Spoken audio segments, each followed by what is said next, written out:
ज्येष्ठ मास के शुक्ल पक्ष की 10वीं तिथि के दिन गंगा दशहरा मनाया जाता है। हिंदू धर्म में इस तिथि को बेहद ही शुभ माना जाता है। इस दिन गंगा माता जी की विधि विधान से पूजा अर्चना की जाती है। साथ ही दान जैसे पुण्य कार्य करते हुए गंगा जी में स्नान किया जाता है।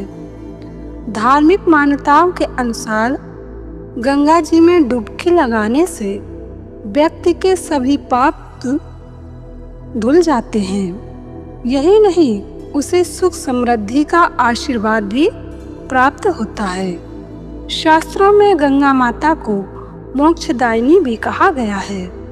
ये भी माना जाता है कि गंगा जी शिव जी की जटाओं से निकलती हैं, इसलिए इस दिन शिव जी की भी पूजा करनी चाहिए। इससे विशेष लाभ होता है। इसी आधार पर आइए जानते हैं कि इस साल गंगा दशहरा कब है।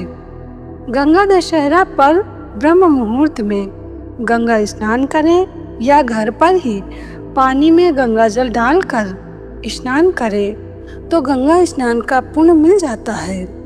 इसके बाद साफ वस्त्रों को धारण करके सूर्य देव को अर्घ्य दें। इस दिन गंगा स्तोत्र का पाठ करने से व्यक्ति को शुभ फलों की प्राप्ति होती है।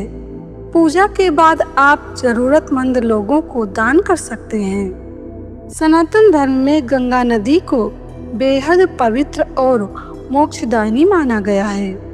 गंगा जल की एक बूंद व्यक्ति के समस्त पापों का नाश कर उसे सुख प्रदान करती है। हर साल ज्येष्ठ माह के शुक्ल पक्ष की 10वीं तिथि को गंगा दशहरा मनाया जाता है। गंगा दशहरा को गंगा अवतरण के नाम से भी जाना जाता है। गंगा जी राजा भागीरथ के पूर्वजों की शापित आत्माओं को शुद्ध करने के लिए शिव जी की जटाओं से होते हुए पृथ्वी पर अवतरित हुई थी। गंगा स्नान से व्यक्ति के 10 तरह के पाप नष्ट हो जाते हैं। श्रद्धालु पवित्र स्नान करने के लिए प्रयागराज, गढ़मुक्तेश्वर, हरिद्वार, ऋषिकेश तथा वाराणसी में आते हैं। वाराणसी में गंगा दशहरा उत्सव प्रसिद्ध है। गंगा दशहरा पर गंगा स्नान से इन 10 पापों का हरण होता है।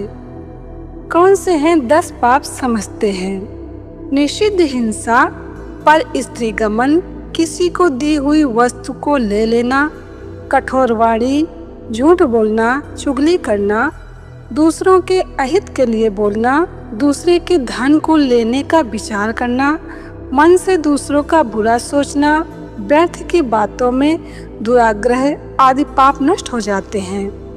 गंगा दशहरा का पौराणिक महत्व है कि हिंदू धर्म ग्रंथों के अनुसार महाराज भागीरथ के पूर्वजों का उद्धार करने के लिए माँ गंगा जी को स्वर्ग से पृथ्वी पर लाने के लिए कठिन तपस्या की थी। भगवान विष्णु जी की कृपा से गंगा स्वर्ग से अवतरित तो हुई, लेकिन उनके वेग को रोक पाना किसी के वश में नहीं था। अंततः भगवान शिव जी ने अपनी जटाओं में उन्हें समेट लिया, जिससे उनके प्रवाह को नियंत्रित किया जा सका। इसी तरह 10 जन्मों के पापों को धोने की शक्ति होने के कारण भी इस पर्व को गंगा दशहरा कहा जाता है। गंगा दशहरा का मुख्य आकर्षण है गंगा नदी में स्नान करना।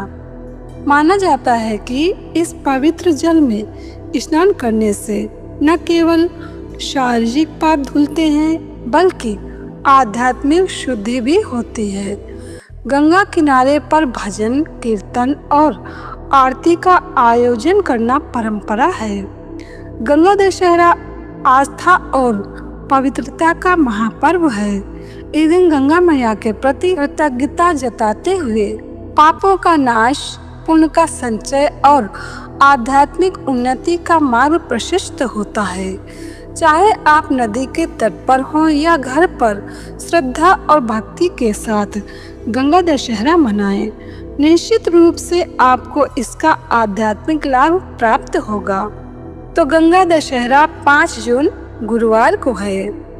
और इसी दिन व्यतिपात योग का भी सुनहरा अवसर प्राप्त होगा, जिसका समय रहेगा 5 जून सुबह 9:14 से 6 जून सुबह 10:13 तक। व्यतिपात योग में जो कुछ भी सत्कर्म किए जाते हैं उन सब का पुण्य लाख गुना होकर मिलता है। तो समय निकालकर ऐसे योग का लाभ अवश्य प्राप्त करें। जय श्री कृष्ण।